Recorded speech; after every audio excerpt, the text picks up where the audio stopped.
আসসালামু আলাইকুম আরহামাতুল্লাহি ওয়াবারাকাতুহু। সিনিয়র মাদ্রাসার দ্বাদশ শ্রেণীর অর্থাৎ ক্লাস 12 এর তাফসীরের একটি ক্লাস। তো তোমাদের সিলেবাসের মধ্যে দুটো সূরা এখানে দেওয়া হয়েছে, সেটি হলো একটি সূরা মাঈদা, অপরটি হলো সূরাতুল আনআম। তো আজকে কোনো রকম ভূমিকা ছাড়াই তোমাদের ইতিপূর্বে ক্লাসে পড়ানো হয়েছে এবং আরেকটু সুবিধার্থে অনলাইনের মাধ্যমে একটি ক্লাস করানো হচ্ছে একদম সূরার প্রথম থেকে। তো তোমরা সকলেই কিতাব নিয়ে বসবে এবং সূরা এবং তার সঙ্গে বিভিন্ন আয়াতের শব্দার্থ, বিভিন্ন আয়াতের জুমলাগুলো এবং উদ্দেশ্য তাফসীরগুলো দেখার চেষ্টা করবে। আউযু বিল্লাহি মিনাশ শাইতানির রাজীম। বিসমিল্লাহির রহমানির রহিম। তো আজকে প্রথমে শুরু করছি সূরাতুল মাঈদা। আমরা জানি মাঈদা দস্তরখান অর্থে ব্যবহার করা হয়, এছাড়াও এর বিভিন্ন অর্থ থাকে। তো আমরা বিস্তারিত অর্থের দিকে না গিয়ে, যেহেতু পরীক্ষা খুবই নিকটে, সেজন্য আমরা মেন উদ্দেশ্যের দিকে ধাবিত হই। তো সূরা মাঈদা এটা মাদানিয়া, মদিনায় অবতীর্ণ হয়েছে। ওয়াহিয়া মিয়াতুন ইশরুনা আয়া ওয়া সিত্তাতা আশারা রুকু, অর্থাৎ এর 120টি আয়াত এবং ওয়া সিত্তাতা আশারা রুকু, এর 16টি রুকু আছে। তো মূলত এখানে প্রথম যে সূরাটা আমরা পাঠ করব এবং প্রথম যে আয়াতটি পাঠ করব তার পূর্বে আমরা একটা ঘটনা জানি। যে আমরা জানি সকলে যে আইয়ামে জাহিলিয়াতের যুগে আল্লাহ রাব্বুল আলামিন, ওই যে জাহিলিয়াতের যুগটা ছিল আমাদের নবী ঈসার পূর্বে, এবং ঈসা আলাইহিস সালাম আসমানে আল্লাহ তাআলা তাকে তুলে নেওয়ার পরে যে সময়টি ছিল সেটি ছিল আইয়ামে জাহিলিয়াত। তো জাহিলিয়াতের যুগে সেই সময়ে মক্কার মানুষেরা, বিশেষ করে মক্কার কথা, যে তারা কত নিকৃষ্ট অবস্থা বা নিকৃষ্ট পর্যায়ে তারা পৌঁছে গিয়েছিল, এবং তারা যে পশুর মতো আচার আচরণ করত, তো তাদের সম্পর্কে তাদের মন গড়া যে মতবাদ তারা চালিয়ে যাচ্ছিল, তাদের সমস্ত বিষয়কে খণ্ডন করে এই সূরা মাঈদার মধ্যে আল্লাহ রাব্বুল আলামিন অনেক কিছুই ঘোষণা করে দিয়েছেন এবং সেগুলোকে রদ করেছেন। তো যেমন প্রথম আয়াতের দিকে গেলেই আমাদের একটি ঘটনার দিকে ধাবিত হতে হয়। সেটি হলো যে আল্লাহ রাব্বুল আলামিন তাদের উপরে যখন ওহী অবতীর্ণ করেছেন, কোন ইলহামের মাধ্যমে হোক, কোন হুকম আহকামের মাধ্যমে, যেভাবে হোক, আল্লাহ তাআলা যখন তাদের উপরে কোন বার্তা পাঠিয়েছেন, তখন তারা, তাদের সঙ্গে যে কথাটা আল্লাহ রাব্বুল আলামিনের কথার সঙ্গে মিল খেত না, তারা আল্লাহ রাব্বুল আলামিনের কথাকে তারা দূরে ছুঁড়ে ফেলে দিত, ঠিক এইভাবে যে তাদের মনোপুত না হলে তারা সেটাকে কোনো ভ্রুক্ষেপ করত না, সেদিকে কান দিত না। যেমন তাদের নিজের খেয়াল খুশি মতো তারা পশু পাখিকে জবাই করে খেত, যার মধ্যে হারাম পশু পাখি ছিল আল্লাহ তাআলার ঘোষণা মতে, কিন্তু তারা নিজেদের ইচ্ছা মতো হারামকৃত পশুকে হালাল করে নিত, এবং হালালকৃত পশুকে, আল্লাহ যেটা হারাম করেছেন, নিজেরা নিজেরা সেটাকে আবার হারাম করে নিত।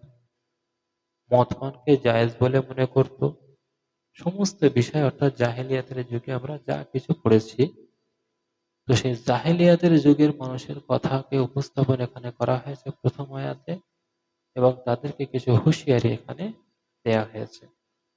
যেমন আল্লাহ রাব্বুল আলামিন প্রথম আয়াতেই বলছেন, বিসমিল্লাহির রহমানির রহিম, ইয়া আইয়ুহাল্লাযীনা আমানু, অর্থাৎ হে মুমিনগণ, হে ঈমানদারগণ, হে আল্লাহর উপরে বিশ্বাসীগণ, আউফু তোমরা পূর্ণ করো, ফের আমরের সিগা জামা মুজাক্কার, তোমরা পূর্ণ করো বিল উকুদ, আকদ থেকে এসেছে, আকদের জামা হলো উকুদুন। তো বিল ওই উকুদ তোমরা প্রতিশ্রুতি সমূহ পরিপূর্ণ করো, অর্থাৎ হে ইমানদারগণ, তোমরা আমার নিকটে যে প্রতিশ্রুতিবদ্ধ হয়েছ তোমরা সেগুলি পরিপূর্ণ করো।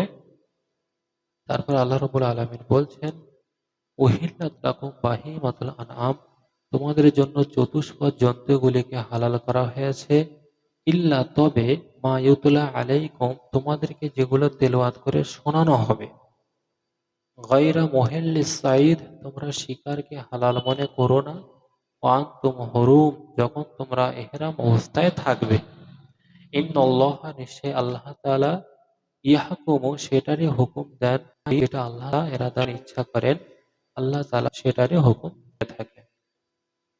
তো এই আয়াতের এটি গেল এবং ঘটনাটা তোমরা বুঝতে পারলে। এখানে যে গুরুত্বপূর্ণ বিষয় হলো যে আল্লাহ রাব্বুল আলামিন বলছেন যে তোমরা কৃত অঙ্গীকার যেগুলো করেছো সেগুলো তোমরা পরিপূর্ণ করো। আমরা জানি যে প্রাথমিক দিক দিয়ে হক দুই প্রকারের হয়ে থাকে, একটি হলো আল্লাহর সঙ্গে বান্দার কৃত হক, দুই হলো বান্দার সঙ্গে বান্দার হক।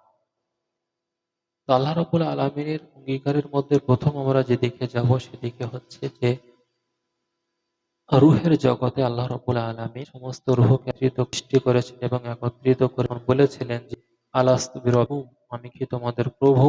তো আমরা সকল রুহ তখন বলেছিলাম বালা, যে বালা, অবশ্যই আপনি আমার প্রভু। তো এই যে প্রভু বলে আমরা আল্লাহকে স্বীকার করে নিয়েছি, সুতরাং আল্লাহকে স্বীকার করে নেওয়ার সঙ্গে আল্লাহ তাআলা হুকুম আহকাম গুলো দেবেন আমাদের উপরে, সেইগুলো পালন করার মাধ্যমে এই বালা শব্দটা আমাদের কার্যকারী হবে, যে অবশ্যই আপনি আমাদের প্রভু। এটা হলো আল্লাহর হক। আর আল্লাহর হক এটা আল্লাহর সঙ্গে খাস। আরেকটি আছে বান্দার হক, যেটা বান্দার সঙ্গে বান্দার এবং যার সম্পর্ক আল্লাহর সঙ্গেও খাস। যে বান্দার সঙ্গে আমাদের কোনো হক দুনিয়াবি চলাচলতিতে আমাদের মধ্যে অনেক হক থেকে যায়। যে হক আছে, প্রথম যদি আমরা বলি যে কতিবুর রেহিম, আমরা যে আত্মীয়তার বন্ধন ছিন্ন করছি, এটা একটা বান্দার সঙ্গে বান্দার হক আমরা ছিন্ন করছি। কারো হক নষ্ট করা সেটা আমরা ছিন্ন করছি, কারো আমানতের খেয়ানত করছি। বিভিন্ন দিক দিয়ে আমরা যে বান্দার সঙ্গে বান্দা অঙ্গীকারবদ্ধ হয়ে নষ্ট করছি, আল্লাহ রাব্বুল আলামিন সেই বিষয়গুলির দিকে ইঙ্গিত করে এখানে জাহেলিয়াতের যুগের মানুষদেরকে একটি সতর্কবাণী দিয়েছেন। তারপরে সতর্কবাণী দিয়েছেন যে ওহিল্লাত লাকুম বাহিমাতুল আনআম, তোমরা যে মন গড়া পশু পাখিকে তোমরা ভক্ষণ করছো, আহার করছো, এটাও তোমাদের জন্য ঠিক নয়। আমি তোমাদেরকে যেটা তেলাওয়াত করে শুনিয়ে দিচ্ছি এবং যে পশুগুলিকে মেনশন করে দিচ্ছি সেগুলোই কেবলমাত্র তোমাদের জন্য হালাল। আরেকটি বিষয়, তোমরা সর্ব অবস্থায় শিকার করতে পারবে না। যখন তোমরা ইহরাম পরিহিত অবস্থায় থাকবে, শিকার করা তোমাদের জন্য নাজায়েজ করে দেয়া হলো। আর আমি আল্লাহ তাআলা তোমাদের উপরে সেটাই হুকুম দিয়ে থাকি যেটা আমি ইচ্ছা করে থাকি, আর আমার ইচ্ছার ঊর্ধ্বে কেউ নেই। তারপরে বলা হচ্ছে এখানে একটা কথা ছিল যে কওলুহু, এখানে একটা কথা বলছে কওলুহু ইল্লা মা ইউতলা, আমরা আয়াতের মধ্যে পড়েছি যে যেটা তোমাদেরকে তেলাওয়াত করে শোনানো হবে। তো এই তেলাওয়াত করে শোনানো হবে, এর মধ্যে অনেকটা কন্ডিশন আছে, যেমন কি তেলাওয়াত করে শোনানো হবে, এর মধ্যে অনেক মাসলা মাসাইল লুকিয়ে আছে। যেমন যদি কোনো মুশরিক ব্যক্তি জবাহকৃত পশু নিয়ে আসে সেটা আমাদের খাওয়া যাবে কিনা, কোনো মুসলমান যদি ইচ্ছা করে কোনো পশুকে জবাহ করার পূর্বে বিসমিল্লাহ ছেড়ে দেয় সেটার হুকুম কি হবে, ভুলে গেলে কি হবে। তো সেই ইউতুলা আলাইকুম তোমাদেরকে তেলাওয়াত করে যেটা শোনানো হবে, এর মধ্যে তামাম মাসলা মাসাইলগুলো আছে, যেগুলো আমরা হাদিসের মাধ্যমে তাফসীরের মাধ্যমে বিভিন্ন বিষয় আমরা পড়ে রেখেছি। তারপরে আয়াতে আমরা যাই, সেখানে আল্লাহ রাব্বুল আলামিন বলছেন ইয়া আইয়ুহাল্লাযীনা আমানু, অর্থাৎ হে মুমিনগণ, হে ঈমানদারগণ, লা তাহিল্লু, তোমরা হালাল মনে করো না, শাআইরাল্লাহ, আল্লাহ তাআলার নিদর্শন সমূহকে তোমরা হালাল মনে করো না। এই আয়াতটা এইভাবে পড়লে বোঝা একটু মুশকিল হয়ে যাবে, কিন্তু অনুবাদটা আমি আগে করে নেই, তারপরে ব্যাখ্যাটা বলছি। যে আল্লাহ তাআলা নিদর্শন সমূহকে তোমরা হালাল মনে করো না। ওয়ালা শাহরুল হারাম, এবং সম্মানিত মাসগুলোকে তোমরা হালাল মনে করো না। তো আল্লাহ তাআলার নিদর্শনকে হালাল মনে করো না এবং সম্মানিত মাসগুলোকে হালাল মনে করো না, এর অর্থ হলো আল্লাহর নিদর্শন সমূহ যেখানে বিরাজমান, আল্লাহর যে 4টি মাস সম্মান জানিয়েছেন, জিলকদ, জিলহজ, মুহররম, রজব, এই 4টি মাসে তোমরা কোনো রকম পাপ কাজ করাকে অন্যান্য মাসের তুলনায় তোমরা এটাকে প্রাধান্য দিতে হবে। এই মাসের মধ্যে তোমরা কোনো ছোট গুনাহ করতে পারবে না, অর্থাৎ এই করতে পারবে না কোনো গুনাহ, এইটার দিকে ইন্ডিকেট করে আল্লাহ তাআলা বলছেন যে তোমরা সেটা হালাল মনে করবে না, যে ওই মাসে কোনো খারাপ কাজ করছো আর কোনো কিছু হক নষ্ট করছো বা কোনো বিষয়ে ওকে মন্দ কথা বলছো, মন্দ কাজ করছো, ওই মাসের মধ্যে এই কাজটা করা তোমরা হালাল মনে করবে না। ওয়ালাল হাদি, এই হাদিয়া অর্থাৎ কুরবানির পশুকে হালাল মনে করবে না, এর মানে হলো কুরবানির পশুকে সম্মান দেবে, তাকে অন্যান্য পশুর মতো আহ, যেভাবে ছেড়ে দেওয়া হয় যত্ন নেওয়া হয় না, সমস্ত দিক দিয়ে কুরবানির পশুর উপরে যেন সেই প্রভাবটা না আসে, সর্ব অবস্থায় তোমরা তাদেরকে ভালোভাবে দেখাশোনা তোমাদেরকে করতে হবে। তারপর বলা হয়েছে অলাল কলাইদ, আর কলাইদ বলা হয় ওই সমস্ত পশুগুলোকে যেগুলি কুরবানির জন্য বা আল্লাহ তাআলার নামে উৎসর্গ করার জন্য গলায় হার পরিয়ে চিহ্নিত করে রাখা হয়। তোমরা ওই পশুগুলির সঙ্গেও খারাপ ব্যবহার করাকে হালাল মনে করবে না। অর্থ হলো এগুলো করা তোমাদের জন্য অপোজিটে হারাম। আল্লাহ এটা বোঝাতে চাইছেন। ওয়ালা আমিনাল বাইতাল হারাম, এবং তোমরা পবিত্র কাবার ঘরের দিকে যারা গমন করেছে তাদেরকেও তোমরা হালাল মনে করবে না, অর্থাৎ তাদের পথে বাধা দেওয়া, তাদেরকে কষ্ট দেওয়া, তাদেরকে হজে কাবার দিকে আসতে বাধা দেওয়া, এইটাকে তোমরা হালাল মনে করবে না, অর্থাৎ তোমাদের জন্য হারাম। তারপর আল্লাহ তাআলা বলছেন ইয়াবতাগুনা ফাদলাম মির রাব্বিহিম, তারা তো কাবায় আসে কেবলমাত্র এই জন্যে যে আল্লাহ রাব্বুল আলামিনের ফজল, অনুগ্রহ অর্জন করতে, আল্লাহ তাআলার অনুগ্রহ প্রাপ্ত হতে তারা আসে। ওয়া রিদওয়ানা, এবং আল্লাহ তাআলার সন্তুষ্টি অর্জন করার জন্য তারা কাবা গৃহের দিকে গমন করে। তারপর আল্লাহ তাআলা মীমাংসা করে দিচ্ছেন কি, ওয়াইজা হালালতুম, তারপর যখন তোমরা হালাল হবে অর্থাৎ ইহরাম থেকে ফারেগ হবে, যে ফাসতাদু, তখন তোমরা স্বীকার করো বা স্বীকার করতে পারো। তো এই আয়াত কেন তারা কাবা গৃহে আসা ব্যক্তিদেরকে বাধা দেবে, অর্থাৎ এরা ওই সমস্ত ব্যক্তি যারা মুসলমানদের কিল্লাতের সময়, মুসলমান কম থাকার সময় কাবা গৃহে ভালোভাবে তাদেরকে তওয়াফ করতে দেয়নি, বিভিন্ন দিক দিয়ে বাধা দিয়েছে। তো আজকে যখন মুসলমানদেরকে আল্লাহ বিজয় দান করেছে, তোমরা তাদের প্রতিশোধ স্বরূপ যে তাদেরকে তোমরা কাবায় আসতে দেবে না, আল্লাহ তাআলার কাছে এটা পছন্দনীয় নয়। সেই জন্য আল্লাহ তাআলা এই হুকুমটা এখানে বাতিলে দিয়েছেন। তার আগে বলা হয়েছে যে তোমরা সম্মানীয় মাসগুলোকে সম্মান জানাবে, যেটা আমাদের উপরে অতীব জরুরি। দ্বিতীয়ত বলা হয়েছে কুরবানির পশুকে তোমরা অবশ্যই সম্মান জানাবে। বায়তুল্লাহ শরীফ যারা তওয়াফ করতে আসে তাদের পথকে আমান, নিরাপদ করে দেবে, কেননা তারা আল্লাহ রাব্বুল আলামিনের সন্তুষ্টি অর্জন করতে আসছে। তো আজকে তোমাদের সংখ্যাধিক্যের কারণে তোমরা তাদেরকে অত্যাচার বা পথের নিরাপত্তা থেকে বঞ্চিত করতে পারবে না। এটা আল্লাহ তাআলার একটি হুকুম। তারপরের আয়াতে আমরা যাব 3 নম্বর আয়াতে।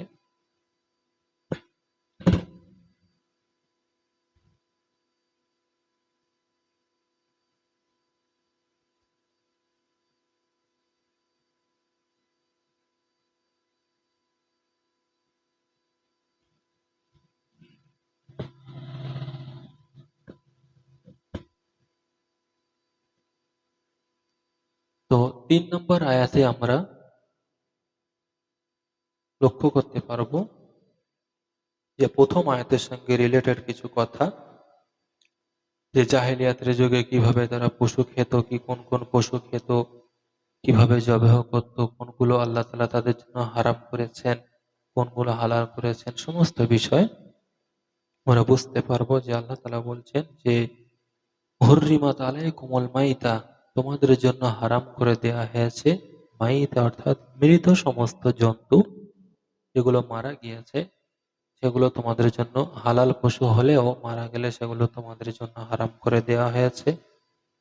তবে এখানে একটি কথা যে দুটি বিষয় হাদিসের মাধ্যমে আমরা বিভিন্ন বাবুল তোয়াম বা ইস্তাহিল্লু মিনাত তোয়াম, ইয়াহিল্লু মিনাত তোয়াম, আমরা যে খাদ্যের অধ্যায়গুলো পড়েছি বুখারী শরীফ থেকে শুরু করে, বিশেষ করে তোমরা যে মিশকাত শরীফের বাবু তোয়াম পড়েছো বা অধ্যায়ের বিভিন্ন হাদিসের দিকে তোমরা পড়েছো যে আল্লাহ তাআলা তামাম মৃত জন্তুকে আল্লাহ হারাম করে দিয়েছেন, কিন্তু দুইটি জিনিস, একটি হলো মাছ এবং একটি টিড্ডি, এই দুটো মৃত বা মারা গেলেও খাওয়া যাবে যতক্ষণ না মালাম ইহুন তিন, যতক্ষণ না সেটা দুর্গন্ধ না হয়ে যায়। তো এই দুটো বস্তু আল্লাহ কিয়ামত পর্যন্ত মৃত অবস্থায় হারাম থেকে সরিয়ে এনে সেটাকে হালালের পর্যায়ে রেখে দিয়েছেন। তো আল্লাহ তাআলা বলছেন হুররিমাত আলাইকুমুল মাইতা, তোমাদের জন্য হারাম করে দেয়া হয়েছে মৃত জন্তুগুলিকে, অদ্দাম এবং রক্ত, কোন অবস্থাতেই রক্ত, এক ফোঁটা রক্ত, তার থেকেও কিঞ্চিত রক্ত যেন মানুষের পেটে না যায়, এটা সম্পূর্ণভাবে হারাম হারাম করা হয়েছে। লাহমুল খিনজির, শূকরের গোশত হারাম করে দেওয়া হয়েছে। ওমা উহিল্লা লিগাইরিল্লাহি বিহি, এবং যেটা হালাল করা হয়, এখানে উহিল্লা হালাল বলতে যবেহ করা হয়, যেটা যবেহ করা হয় লিগাইরিল্লাহি বিহি, আল্লাহর নাম ছাড়া অন্য কারো নামে যবেহ করা হয়, ওটাও হারাম করে দেওয়া হয়েছে। আল মুনখানিকা, মুনখানিকা যে পশুটা শ্বাসরোধে মারা গিয়েছে, অনেক পশু একসঙ্গে আনতে আনতে যখন এমন আমাদের, যখন আমরা বিভিন্ন হাটে গিয়ে দেখি বিভিন্ন গরু ছাগল মারা মারা গিয়েছে, আছে কেন? তারা বিভিন্ন পশু পাখির চাপে দম আটকে মারা গিয়েছে। তো এগুলো আল্লাহ হারাম ঘোষণা করে দিয়েছেন, খাওয়া যাবে না। অল মাওকুজা, এই মাওকুজা অর্থ হলো প্রহর করা হয়েছে এমন পশুকে সাবধানতা অবলম্বন করানোর জন্য, বা কোনো কাজে বেফাতগামী চলে যাচ্ছিল, হালাল পশু এমন ভাবে প্রহর করা হয়েছে যে সে মারা গিয়েছে, এই পশুর গোশত খাওয়া যাবে না। আল মুতারাদ্দিয়া, যে পশু পতিত হয়, অর্থাৎ পুরো উপরে উঠেছে সেখান থেকে হঠাৎ পড়ে গিয়ে থেকে মারা গেল, তো এই পশু খাওয়া যাবে না, এটাকে বলা হয় মুতারাদ্দিয়া। ওয়ান নাতিহা, আর যে পশু আঘাতে কোন রকম, শিঙের আঘাত হোক, পায়ের খুরের আঘাত হোক, বিভিন্ন আঘাত লেগে মারা যায়, এই আঘাতে মারা যাওয়া পশু খাওয়া যাবে না। তারপরে বলা হয়েছে অমা আকালাস সাবু, এই অমা আকালাস সাবু অর্থাৎ যে পশুকে কোনো খেয়েছে, এই সাবু কোনো হিংস্র দাঁতধারী, বিষাক্ত বা হিংস্র দাঁতধারী মাংসাশী প্রাণী খেয়েছে, এমন পশু খাওয়া যাবে না। ইল্লা মা যাক্কাইতুম, তবে যদি তোমরা সেই পশুটাকে জবেহ করতে পারো, সেটা তোমরা খেতে পারবে। অর্থাৎ এমন হিংস্র পশু, তোমার বাড়ি ছাগলটাকে নিয়ে পালাচ্ছিল, এখন তুমি এটাকে ধরতে পেরেছো ছাগলটাকে, তো ধরে এনে দেখছো যে বাঘে নিয়ে যাচ্ছিল, ভেড়িয়া নিয়ে যাচ্ছিল, হায়না নিয়ে যাচ্ছিল, তুমি তাকে ধরতে পেরে বাড়ি এনে দেখছো এখনো জীবিত আছে, সেই অবস্থায় তুমি আল্লাহর নাম নিয়ে যদি জবেহ করো এই অবস্থায়, এবং সেটা ভক্ষণ করো, সেটা জায়েজ হয়ে যাবে, খাওয়া জায়েজ হবে। তারপরে বলা হচ্ছে অমা জবিহা, এবং যেটা জবাহ করা হয় আলা নুসুব, মূর্তির সামনে, কোন প্রতিমার সামনে, অর্থাৎ আগেই বলেছি যে জাহেলিয়াতের যুগের আমলের পড়া চলছে, তো প্রতিমার সামনে তারা মূর্তি রেখে জবাহ করে খাওয়াটাকে খুবই একটি মানে ভীষণ ভালো কাজ বলে তারা মনে করতো, এবং অনেক কাজে তারা সাকসেস হবে বা অনেক ভালো ভালো জায়গায় তারা উত্তীর্ণ হয়ে যাবে, এই বিশ্বাস তাদের ছিল। তাই বলছে মূর্তি সম্মুখে রেখে জবেহ করা হয়, সে পশুগুলো হারাম করা হয়েছে। ওয়ান তাস্তাকসিমু বিল আজলাম, তাস্তাকসিম কিসিম, এবং যেগুলো তাকসিম করা হয়, বন্টন করা হয়, বিল আজলাম, ভাগ্য নির্ধারিত তীরের দ্বারা ভাগ করা হয়, অর্থাৎ জুয়া মদ যেগুলো আমরা দেখে থাকি, এটা সেই পর্যায়ে আজলাম, যে ভাগ্য নির্ধারিত তীরের দ্বারা যে গোস্তকে বন্টন করা হয়, যে পশুকে বন্টন করা হয়, সেটা খাওয়া যাবে না। অর্থাৎ এখনো আমাদের সমাজে সেগুলো আছে, যে একটা তীরের মাধ্যমে যদি এই তীরটা ওখানে আমি মারতে পারি, লটারি হিসাবে আমি পশুটা পাবো। তারপরে যদি এই তীর ওখানে লাগে, আমাকে এই গোস্ত, এই খাসি আমাকে দেয়া হবে, যেটা জাহেলিয়াতের যুগে প্রচলন ছিল। তো সেই ভাগ্য নির্ধারিত তীর দ্বারা যে তীর বন্টন করা হয়, যে পশু বা গোস্ত, সেটা হারাম করা হয়েছে। তারপরে আল্লাহ তাআলা বলছেন যালিকুম ফিসক। এই যে আল্লাহ তাআলা এতগুলো কথা এখনই বলে দিলেন, সবগুলো একত্রিত করে বলছেন, ওগুলো হলো, ওই কাজগুলো হলো যালিকুম, সেগুলো তোমাদের জন্য ফিসক, একটা পাপের চরম পর্যায়ের একটি পাপের কাজ। এই পর্যন্ত বলে আয়াতটা এখানে স্টপ করা হয়েছে। তারপরে আল্লাহ রাব্বুল আমিন ওই তো সমস্ত হুকুমগুলো যখন এই বিবৃতি দিয়ে দিলেন, সমস্ত হুকুমগুলো যখন বর্ণনা তাদেরকে করে দিলেন, তা আল্লাহ তাআলা পরের বিষয়ে বলছেন জাল ইয়াউমা ইয়াইসাল্লাযিনা কাফারু। ইয়াউমা, আজকের দিনে, ইয়াইস, নিরাশ হয়েছে কারা? আল্লাযিনা কাফারু, যারা কুফরি করেছে, তারা আজকের দিনে নিরাশ হয়ে গিয়েছে।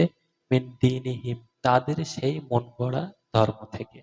অর্থাৎ আল্লাহ যে হুকুমগুলো বলে দিয়েছেন, তো সেই হুকুমগুলোকে তাদের মান্য করতেই হবে। আর তাদের মন গড়া যে ধর্ম, সেই ধর্মকে আল্লাহ আজকে থেকে রদ করে দিয়েছেন, প্রত্যাখ্যান করে দিয়েছেন।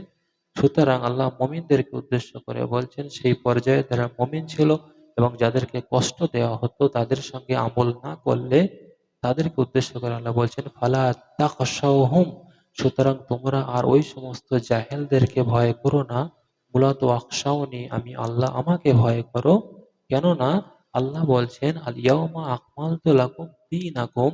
আল ইয়াউমা, আজকের দিনে, আকমালতু, আমি কামেল করে দিলাম, পরিপূর্ণ করে দিলাম, লাকুম, তোমাদের জন্য, দীনাকুম, তোমাদের দিন, তোমাদের ধর্মকে পরিপূর্ণ করে দিলাম। সুতরাং তাদের ধর্মের দিকে, তাদের মন করা ধর্মের দিকে তাকানোর আর কোনো প্রয়োজন নেই। তারপর আল্লাহ বলছেন যে হ্যাঁ, দীনাকুম ওয়া আতমাম।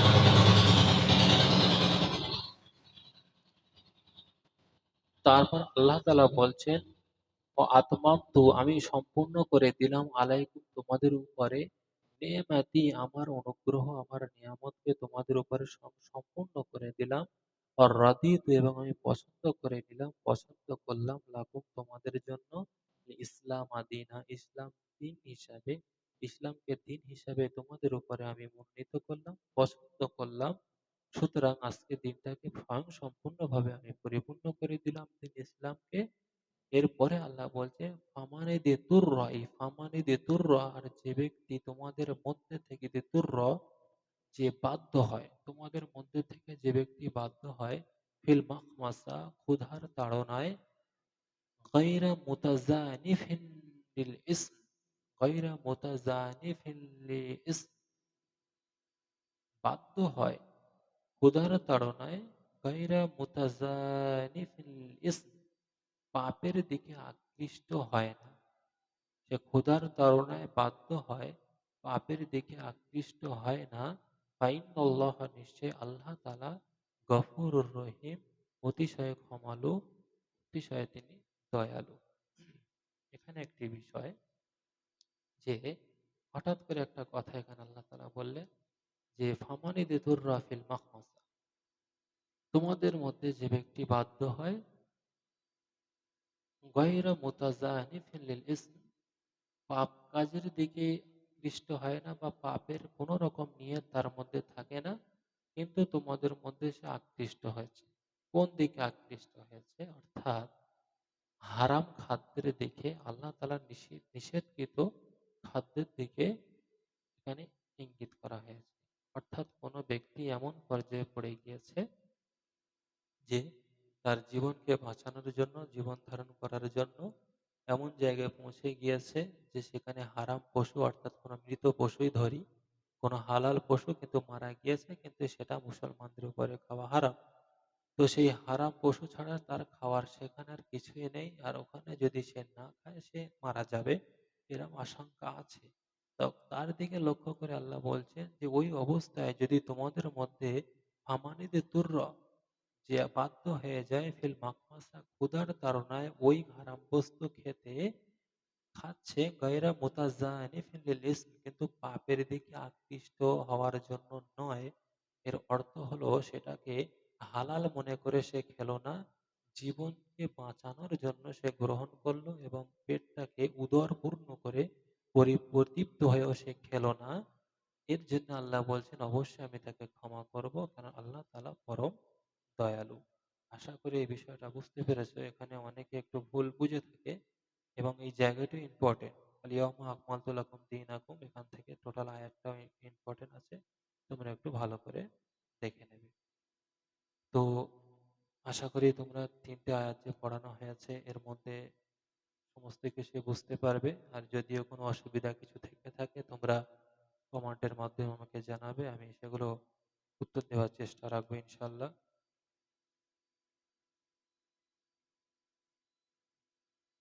তো আজকে সূরা মাইদার এই ৩ আয়াত পর্যন্ত তোমাদেরকে পড়ানো হলো।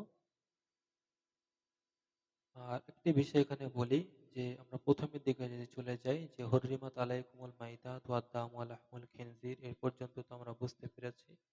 তারপরে বলা হয়েছে ওমা উহিল্লা লিগাইরিল্লাহি বিহি, অর্থাৎ যেটা আল্লাহ তাআলার নাম ছাড়া অন্য কারো নামে যবাহ করা হয় সেই পশুকে খাওয়া হারাম করা হয়েছে। একটি জিনিস মাথায় রাখতে হবে, যে আল্লাহ তাআলার নাম ছাড়া ইচ্ছা করে যদি অন্য কারো নামে যবাহ করা হয় সম্পূর্ণ কিয়ামত পর্যন্ত সেটি হারাম।